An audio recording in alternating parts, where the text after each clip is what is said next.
মঙ্গলদ্বীপ প্রজ্বলন ও সংকল্প পাঠের মাধ্যমে ঢাকে কাঠি পড়ল স্পোর্টিং ক্লাবের পুজোর।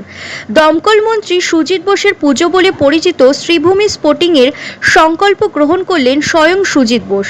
উপস্থিত ছিলেন সঙ্গীতজ্ঞ রিকুমার চট্টোপাধ্যায় ও চিত্রশিল্পী সুব্রত গঙ্গোপাধ্যায়। উপস্থিত ছিলেন বিধাননগর গৌর নিগমের মেয়র কৃষ্ণা চক্রবর্তী।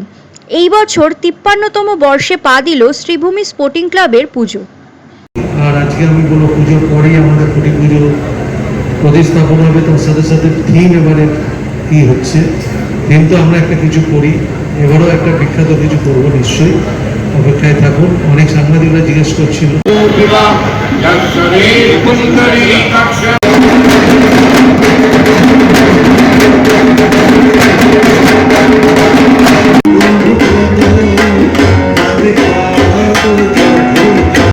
নমস্কার, আপনারা দেখছিলেন দ্য গ্লোবাল 24x7।